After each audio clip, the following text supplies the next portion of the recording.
Opinion: 6 days in Fallujah tramples over the human cost of the Iraqi war. Okay, apparently this game's journalist has no real interest in playing the game, so he's going to make a long opinion piece why he's not playing the game. It's frankly kind of shocking that 6 Days of Fallujah has returned to the public discourse. First revealed in 2009, Otaku Games promised to let players relive the second battle of Fallujah from November 2004 from the perspective of real US Marines who waged the assault. Okay, seriously, I don't mind having a game that is a documentary disguised as a video game. Seriously, it's past time we learn from the past, so we won't make the mistakes of in the future. Controversy erupted. Konami, the game's publisher, yanked its funding, and now Konami doesn't produce actual video games anymore. It's just for pretend. They're making gambling games. Atomic Games collapsed. 6 Days Fallujah became an example of how public backlash could take a game. Public backlash from leftists who see this as too soon. Now 6 Days Fallujah is back with High Games as its new developer, Victoria as its new publisher, and brand new technology and direction to try to finalize a battle that its creators feel hasn't gotten due attention, despite numerous books, documentaries, Fox News recreations, and even an opera that all centered on the perspective of US Marines. It's about time we had a video game about this. I mean, I wouldn't mind if it's tastefully done, and it's very clear that it is a documentary disguised as a video game. Its return has not been warmly welcomed by everyone in the video game community. Read video game journalist. IGN's Rebecca Valentine spoke with AB and Iraqi game developers exhausted and infuriated by the game. U.S. military veterans John Phillips and Tristan Green have all spoken out against the game revival. Okay, seriously, regarding those U.S. military veterans John Phillips and Tristan Green, what about the rest of the U.S. military personnel who was willing to be in this game? Have you spoken to them?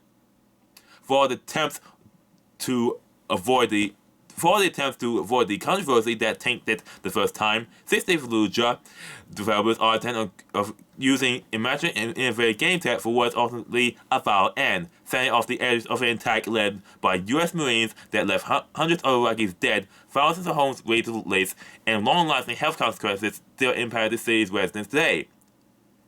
Seriously, hundreds of Iraqis dead. You mean hundreds of Iraqis dead? Okay, which one of them are dead? Civilians or terrorists? How many civilians were dead and how many terrorists were dead? But the real question is, are you going to play the game? Procedural architecture, real homes. When it comes to the US invasion of Fallujah, there's a mutual understanding between reports out of the battle and High Games. The homes and parts of Fallujah made the invasion a nightmare. Okay, but are you going to actually play the game? The homes, malls, and commercial buildings of the city became micro-battlegrounds as insurgent groups as Al-Qaeda in Iraq, Islamic Army of Iraq, and Army of Mujahideen used them as cover and fortification.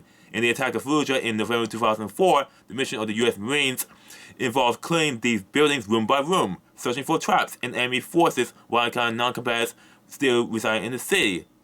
Okay, but have you actually forgotten the fact that the U.S. Army actually gave advance notice to the civilians to evacuate before they come to Fallujah? Enemy terrorists actually dug in as much as possible while civilians fled. But the real question is, are you going to actually play the game? 6 Days of Fallujah recreates the tasks U.S. Marines face, including real-life homes. In an eyebrow-raising marketing addition to this new version of the game, these homes are apparently procedurally generated by a process that High Games has named procedural architecture. So it's basically like a roguelike game, but only based on Halo. Basically, a first-person shooter that has rogue elements. That's really cool. That's nice. But again, are you going to actually play the game? As the narrator in terms of mocking video posted by IGN, Marines and soldiers never knew what was waiting for them behind the next door. And if you want a realistic experience, neither can you. I mean, seriously, I actually like this. Randomized gameplay, randomized levels, randomized environments. That is really a unique game. But seriously, for this person who's writing this opinion, are you going to actually play the game? Level designers have been frustratingly flying the homes of business of fictional Middle Easterns for years, but there's something extra nauseous to programming a machine specifically to recreate the homes of real people for the purpose of entertaining players. Well, here's the problem with that. No one actually questioned about virtually flying homes of business of fictional Middle Easterns for years because they're fictional games. Like the recent Call of Duty Modern Warfare for 2019. No one actually questions about that. Except for UGE, the YouTuber UGE. I don't remember the game. I don't remember the YouTuber. I know the name is UGE. But again, are you going to actually play the game? Any level designer will tell you that real-world architecture makes for lousy level design. And any procedural game designer will tell you that making procedural generated content feel fresh and interesting is a laborious process. Is there any reason why they took years to create this, to make this game after years of development hell? I bet they've been taking that time.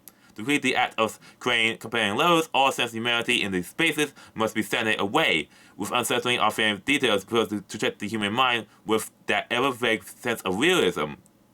Well, it's a video game. They can't be perfect, but at least they can try to do everything they can.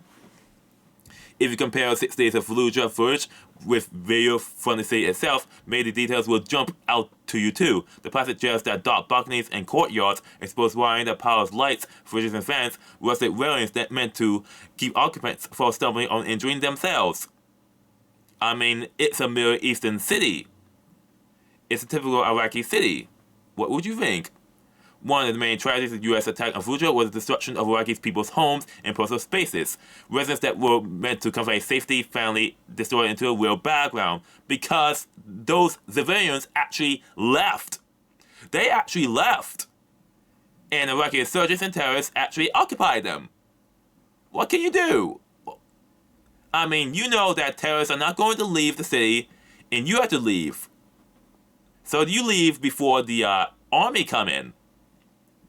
The U.S. government blames Iraqi insurgents for this, but hardware games have done the dirty work for them, creating an entire system dedicated to eliminate the humanity of real spaces in order to create more compelling experience for players.